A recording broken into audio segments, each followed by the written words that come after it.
You've been in Washington now for more than a year. Yeah. General impression? There's a lot of differences between Washington and Albany, where I spent, the bulk of my career up till now. A couple of things that have struck me. One is that the inability for the two sides, the Senate and the House, to communicate effectively, which is obviously troubling and frustrating, I think, for everyone. The second is that, and I'm not sure if this is anomalous because I've only been there during the Trump administration, but when I was in Albany, any governor that I served with, and I served with 5 or 6 governors, they were always a central part of any discussion on important public policy issues.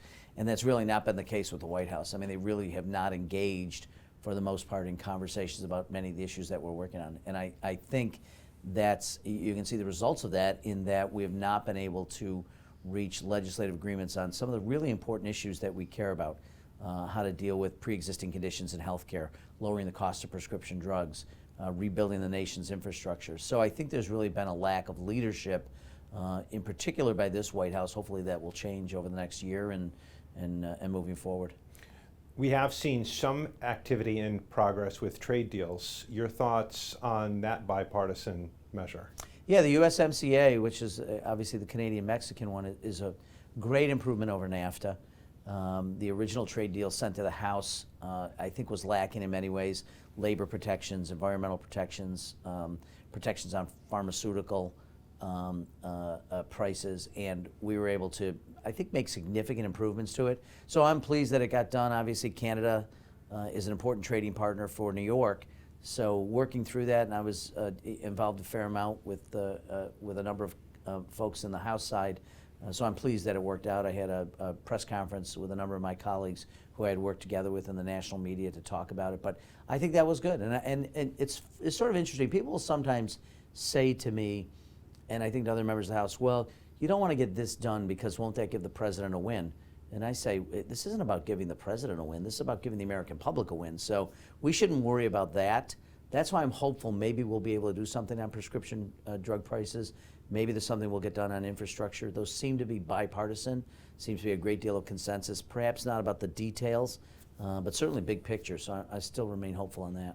Any other piece of legislation that you've been involved with that you've been proud of? Yeah, well, one of the things that I'm working on currently, several years ago when I was at the state level, we were working on how to end surprise billing in New York. And I was one of the co-authors of what's become a national model in many ways, what New York did.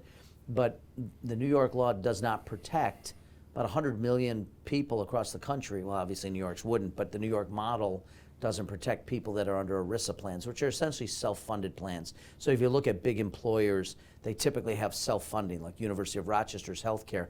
They don't have an insurance plan, they self-fund it.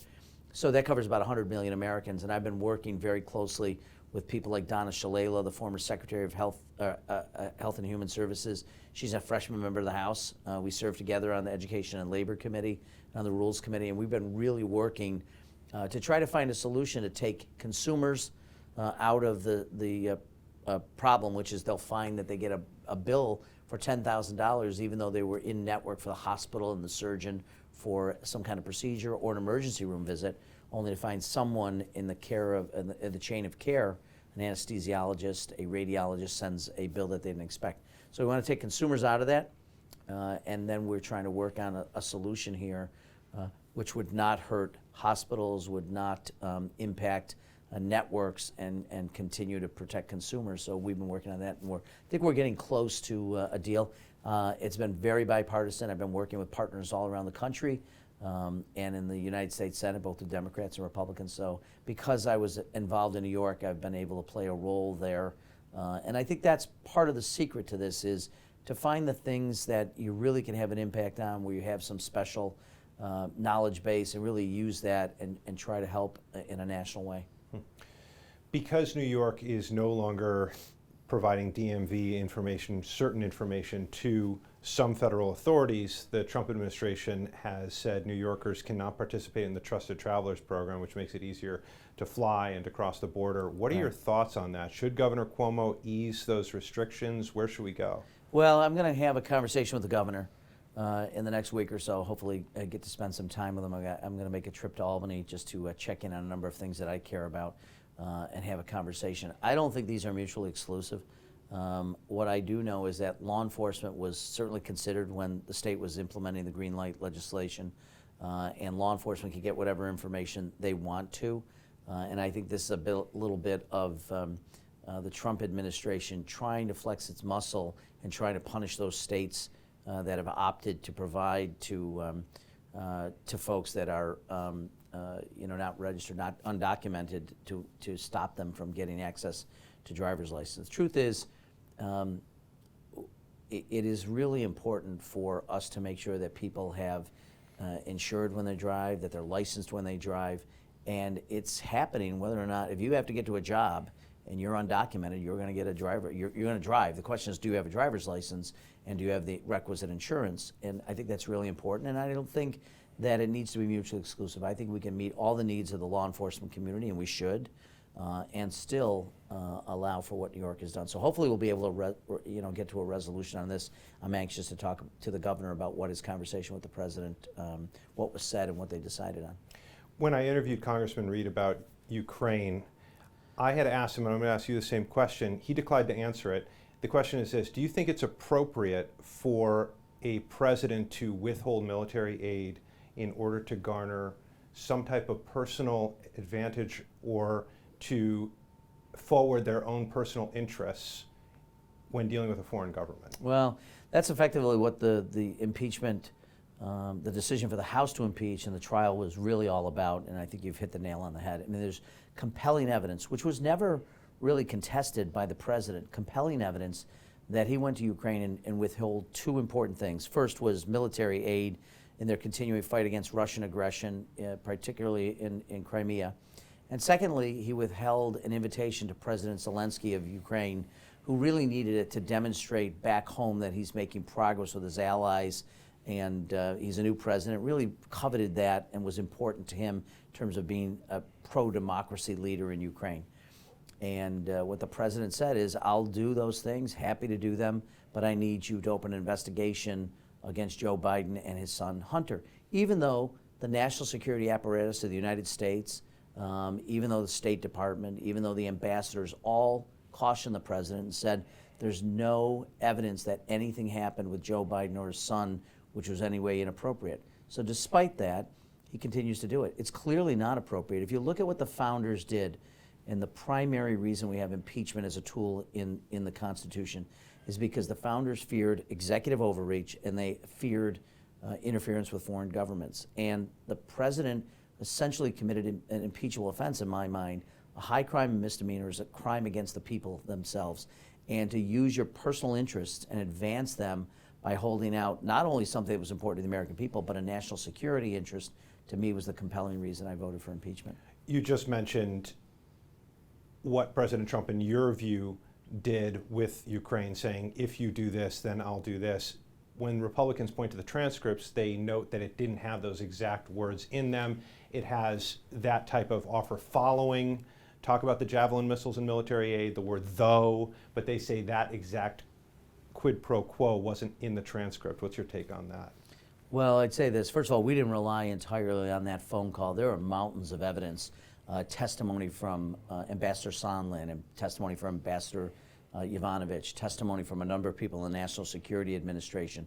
Frankly, if John Bolton had been willing to testify in front of the House, and I think his book is clearly going to say this, he felt there was quid pro quo and that there was clearly a deal on the table. He called it a drug deal. We couldn't get Rudy Giuliani to testify. So if there was exculpatory evidence, meaning evidence which cleared the president and was provided evidence that he had not committed crime, we would have hoped that they would have presented that to us. But it was not just simply that phone call, which the president calls perfect, which is clearly not, but it was far beyond that. And if the Senate had paid any attention to it or looked at it, is mountains of evidence, was clear pattern that the president did this intentionally, and used a number of players, including Rudy Giuliani, who it's not clear what role he was playing. He's not an officer of the government. He's the president's personal lawyer. He had private business dealings in Ukraine, but it's clear that they went after people. And I think it's true, too, if you look at Lieutenant Colonel Vindman, who testified, and I think I was really, really heartened to see so many people come forward who are part of the national defense, part of the diplomatic corps, part of our national security apparatus, who testified, who do their job, who are faithful to their oath. They came forward and all told the same story. So that evidence was there. It's not simply that phone call, as troubling as that was. So when I brought those exact points up to Congressman Reed, I said, you said you didn't see a smoking gun, but we didn't hear testimony from those who were in the room when it happened. Would you have liked to hear from them? He said that he would have liked to see that play out in court to see whether they would fall under executive privilege. I then relayed the Democrats' concern that that's a stalling tactic, to which he said that may or may not be, but I think it should have been played out in court. Do you think it was a mistake not to bring that to the court in order to try to compel them to testify? No, we could not have done that. I mean, here's the truth of the matter, that in each of the two modern impeachments, Nixon and Clinton, the White House, in both cases, first of all, the Department of Justice appointed special prosecutors to review the case, take depositions, gather information. And in both cases, the Nixon White House and the Clinton White House provided the Congress with thousands and thousands of documents. They took depositions, they participated. I mean, what President Trump has claimed is that his executive privilege that extends far beyond anything any president has ever claimed, number one. And number two, he extended executive privilege to people that didn't even work in the White House. I mean, trying to say that somehow that Rudy Giuliani is protected under executive privilege, he never worked for the United States government. You can't extend privilege just to people that you know you like. And they didn't provide a single document. Why not press that in the court system, though? Well, we could have, but I think the fear at the time was that would literally draw us out 4, 5, 6 months and put us right in the middle of a presidential campaign. And I think there was sensitivity to the fact that we don't want to be doing that. And frankly, Adam, there were reams of evidence already. It wasn't necessary. It's almost as though we have enough evidence to present the case. Could there be more evidence? Absolutely. Would we have liked to seen even more evidence? Absolutely. But what you had was sufficient to make the case. So I think we did that in the hopes that it would be resolved one way or the other. And now, and this is clearly proven out, we're now heading into the 2020 election with that behind us. People will make whatever judgment they're going to make. I think history will judge harshly President Trump, not only in his activities related to Ukraine, but also in the way he essentially stonewalled the United States Congress and really prevented us from doing one of the most important responsibilities we have under Article 1, which is oversight over the executive. I mean, that was why the presidency is limited in so many ways, because the founding fathers basically knew that executive overreach was the great concern they had. And remember, they had just a decade earlier come through the war for independence. So they were very fearful of a monarchy. They were fearful of many of the things that are happening right now. And I dare say if some of the founders were here and saw what the president was doing, I believe reading the Federalist Papers, reading back on the historical things that led up to the Constitution being written, I think they would be aghast. Would you call this a constitutional crisis? I think we're nearing a constitutional crisis. I say this to people. When the President of the United States declines to answer subpoenas that are rightfully submitted to him by the Congress, when prevents any member of his administration from talking to people, when he says to his Department of Justice and the Attorney General, I want this person who has been convicted of a crime to have their sentence reduced, the sentence recommendations, and now 2,000 former prosecutors of the Department of Justice urging the Attorney General to step down. When there is a complete lack of any interest in the rule of law, then I think we are at a constitutional crisis. So you said we're nearing one, but it sounds like you're saying we're at one already. Well, I think we're at the point, if the president continues to fail to meet subpoenas, and remember, there are a number of other oversight responsibilities being carried out today. I'm not sure what happens when you get to a point where the Supreme Court of the United States orders the president to meet those subpoenas, and if the president refuses to do it, then we're clearly in the middle of a constitutional crisis.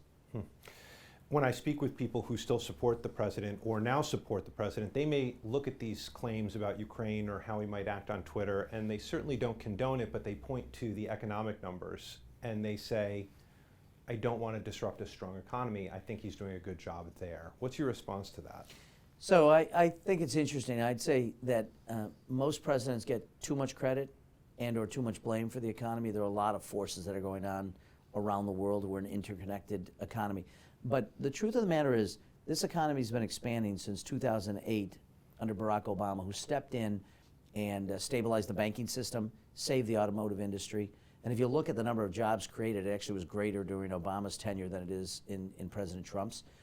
I think the economy is continuing to be fine. The fundamentals continue to be in place for the economy to grow, for the stock market to respond. I think one of the things, though, that people ought to be concerned about is whether or not that economy is expanded for all people.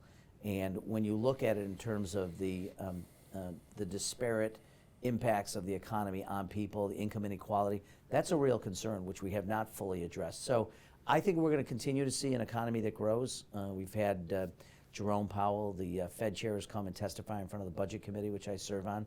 I mean, American economic fundamentals are still in place. The economy will continue to grow. So I don't think a change in the White House will affect that.